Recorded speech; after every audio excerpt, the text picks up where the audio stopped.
നമസ്കാരം. ശുഭദിനത്തിലേക്ക് സ്വാഗതം. കൽപ്പത്തിലെ 7ാമത്തെ ചതുർയുഗമായ വൈവസ്വത മന്വന്തരത്തിലെ 28ാമത്തെ ചതുർയുഗമാണ്. ഇന്ന് കലിയുഗം തുടങ്ങിയിട്ട് 5126ാമത്തെ വർഷമാണ്. ഇന്ന് കലിദിന സംഖ്യ വരുന്നത് 18,72,476ാമത്തെ ദിവസമാണ്. കൊല്ലവർഷക്കണക്കനുസരിച്ച് 1201 ആണ്ട് കന്നിമാസം 7-ാം തീയതിയാണ്. ശകവർഷക്കണക്കനുസരിച്ച് 1947 ആശ്വിന മാസം 1-ാം തീയതിയാണ്. ഗ്രിഗോറിയൻ കലണ്ടർ അനുസരിച്ച് 2025 സെപ്റ്റംബർ മാസം 23-ാം തീയതിയാണ്. ഇന്ന് ശുക്ലപക്ഷത്തിലെ ദ്വിതീയ തിഥിയാണ്. നാളെ 4:15 വരെയുള്ള സമയത്ത് ഈ ദ്വിതീയ തിഥി വരുന്നുണ്ട്. നക്ഷത്രം വരുന്നത് അത്തം നക്ഷത്രമാണ്. അത് ഉച്ചയ്ക്ക് 1:39 വരെയുള്ള സമയത്താണ് ഈ നക്ഷത്രം വരുന്നത്. അതിന് ശേഷം ചിത്തിര നക്ഷത്രമാണ്. കരണം വരുന്നത് പുലിക്കരണമാണ്. ഉച്ചയ്ക്ക് 3:51 വരെയുള്ള സമയത്താണ് പുലിക്കരണമുള്ളത്. നിത്യയോഗം വരുന്നത് ബ്രാഹ്മനാമ നിത്യയോഗമാണ്. രാത്രി 8:22 വരെയുള്ള സമയത്ത് ബ്രാഹ്മനാമ നിത്യയോഗം വരുന്നുണ്ട്.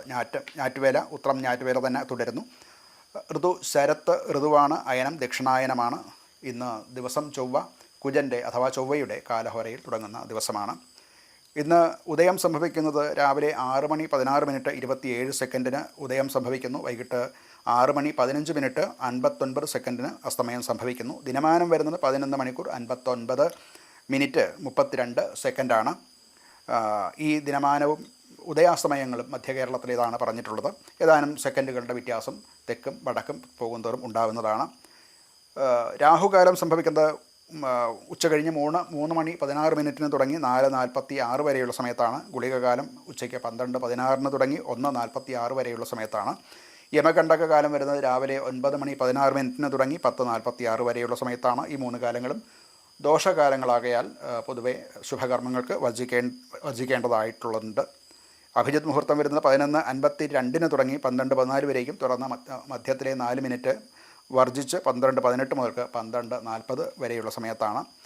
ചന്ദ്രാഷ്ടമം സംഭവിക്കുന്നത് കുംഭക്കൂറുകാർക്കാണ്. അവിട്ടത്തര, ചതയം, പൂരുരുട്ടാതി, മുക്കാല് ഈ നക്ഷത്രക്കാരെ സംബന്ധിച്ചിടത്തോളം ഇന്ന് അഷ്ടമത്തിൽ 8-ാം ഭാവത്തിൽ ചന്ദ്രൻ വരികയാൽ ഇന്നത്തെ ദിനം പൊതുവെ ശുഭകരമല്ല. ഇന്നത്തെ നക്ഷത്രം വരുന്നത് അത്തം നക്ഷത്രമാണ്. ഇതൊരു ശുഭനക്ഷത്രമാണ്. യാത്ര, അതുപോലെ വിദ്യാരംഭം, വിവാഹം, ഉപനയനാദി സ്ഥിരകർമ്മങ്ങൾക്കും പുതിയ നൂതനമായിട്ടുള്ള ആഭരണം ധരിക്കുക, ഗൃഹം ആരംഭിക്കുക, അതുപോലെ ഗൃഹപ്രവേശം മുതലായിട്ടുള്ള കാര്യങ്ങൾക്കൊക്കെ അത്തം നക്ഷത്രം അനുകൂലമാണ്.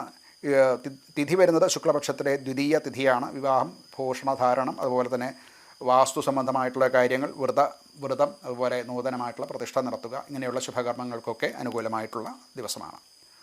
നമസ്കാരം.